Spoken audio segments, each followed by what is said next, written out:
Hi everyone, it's Nicole for Simon Says Stamp, and today we're going to be creating a butterfly action wobbler card with the March 2024 card kit called Mix and Match Butterflies.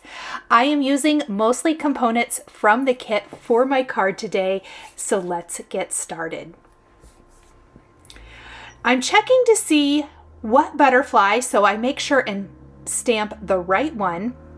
And it looks like it is that butterfly in the upper left corner. Let's go ahead and build our background first. Using the Dibble tile embossing folder included in the kit, we're going to cut our soft navy cardstock, also from the kit, down to 5 1/4 by 4 inches. Once we have that, we're going to place our cardstock in the embossing folder and run it through our die cutting machine, giving a beautiful embossed effect on this soft navy cardstock. I absolutely love how it instantly creates an amazing raised, textured, beautiful background.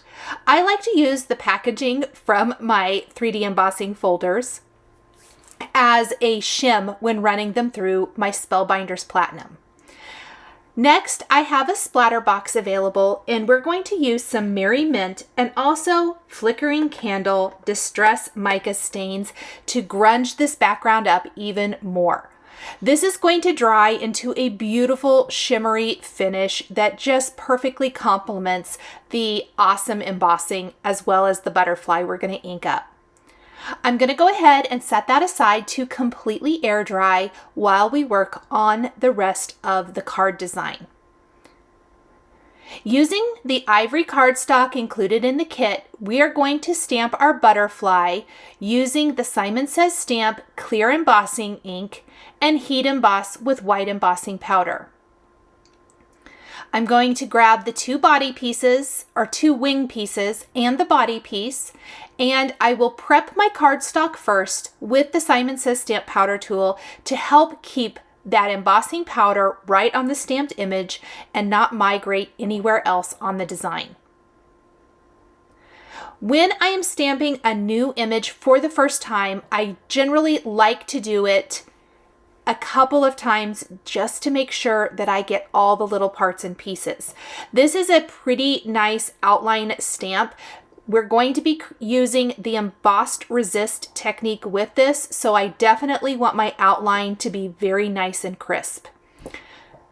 We're going to sprinkle on the white embossing powder, and then I will heat emboss this and die cut the wings using the coordinating dies. Now, the dies do come tabbed together, and I really recommend using some sort of wire snips to cut your dies apart so that you're not ruining your scissors. I would caution to be really careful when you're die cutting and either wear protective glasses or just be very, very careful when cutting these. Once I have my dies cut apart, I am going to then temporarily adhere them or tape them down over the embossed area and run them through the die cutting machine. Alternatively, you could also do your inking now and then die cut them, but I find that I feel like I have a little better control of where I am actually applying the ink, and you'll see that here in a minute, if I do my die cutting first. So I simply like to line them up, and I like to run as many through at one time as possible, and in this case, I can go ahead and die cut all 3 pieces for the butterfly. We're going to pop these out and grab our glass mat from Simon Says Stamp to do a little inking. I love using the glass mat for all of my ink work as it is a snap to clean up. Here is my color palette for my butterfly. I'm actually only going to use about 3 of these colors. But I was really inspired by these beautiful kind of teal aquas and golden yellows. We're using honey ink on the outer edges of the wings. And this is why I say I like to die cut first, as I can really see right on the butterfly where I want that ink to go along the edge. Next, we're going to grab some mist ink using our blending brushes from Simon Says Stamp and starting in the middle of the butterfly body, working our way out. I want the darkest part to be there in the center, and then I want to lighten it up out towards the yellow, overlapping those two colors. The result is absolutely stunning. I love the teal and the kind of mustardy yellow with the soft navy of the background. This is going to be such a beautiful butterfly. And in fact, where the blue and yellow meet, we get green. On the body of the butterfly, we will take some Raindrop Positively Saturated ink and give that butterfly body a nice dark teal color. Using a dry rag or dry paper towel, I am buffing away any of the ink sitting on top of the embossed area so that I have a very nice sharp white outline. We're going to clean up our glass mat, move that out of the way, and let's build our action wobbler. Now, if you've never made an action wobbler before, they are so much fun because they instantly add a wonderful interactive element to your cards. I'm going to grab one of the action wobblers included in the kit, and from the side that has the bigger piece, I suppose, of adhesive, I'm going to just pop that off using something sharp, and then I am going to piece my butterfly together on top, securing it, just really trying to keep my fingers out of the adhesive. For the butterfly body, I will take some liquid glue and glue that down on top. I like using the glue press for that. I am going to remove the backing of the action wobbler and just pop that in place right on that background that we created at the beginning of the video. And of course, I have to spend a little time playing with the action wobbler because it is so much fun. I'm running that bead of glue down the center of the butterfly body and gluing it right down in place. Now, I did grab an acrylic block from my stash and place it right over the top. I want to make sure that the body doesn't try to curl up with that liquid glue. While that's drying, I'm taking 2 sentiments from the Mix and Match Butterflies stamp set, stamping these on a leftover piece of that soft navy cardstock from the kit.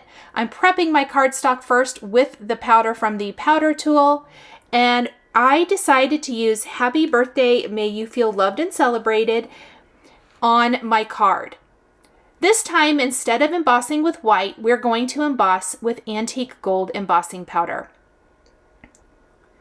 Once I have that embossed, I want to take something dry and definitely make sure your embossing powder is all the way cool, and we want to buff away any of that powder left on the cardstock.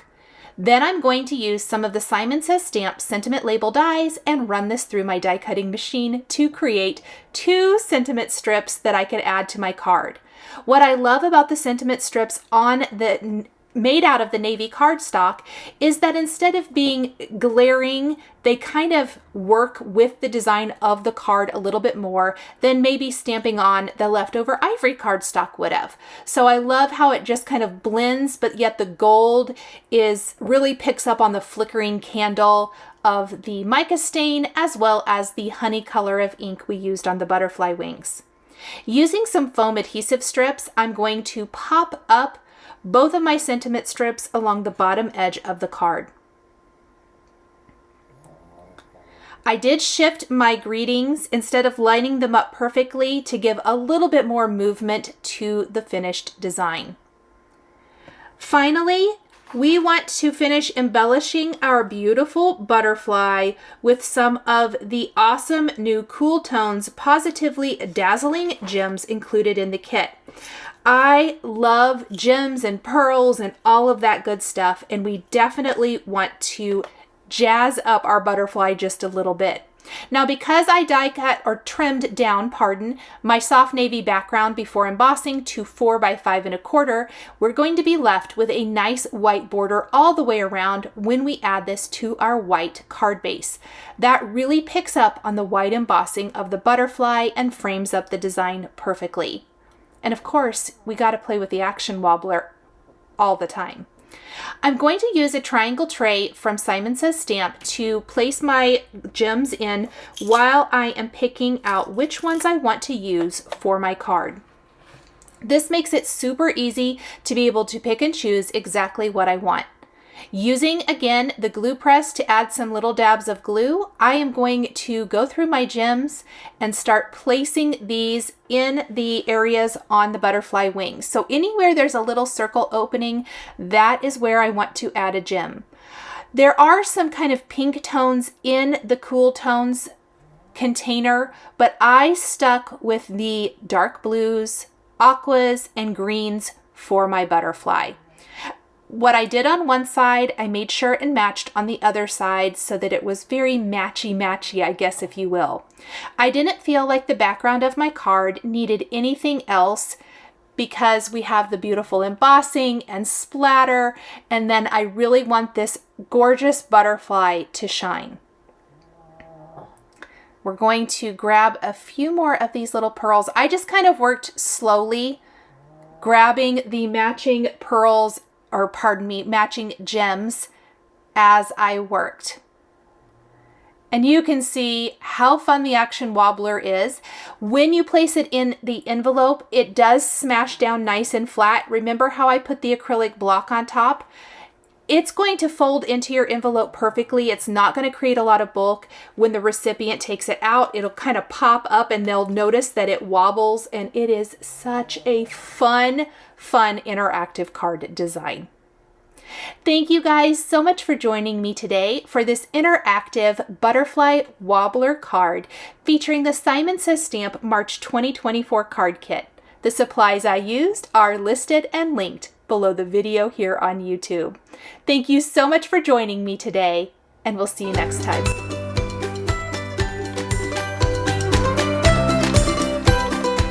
Hi there, I'm Heidi, Simon's mama and founder at simonsaysstamp.com.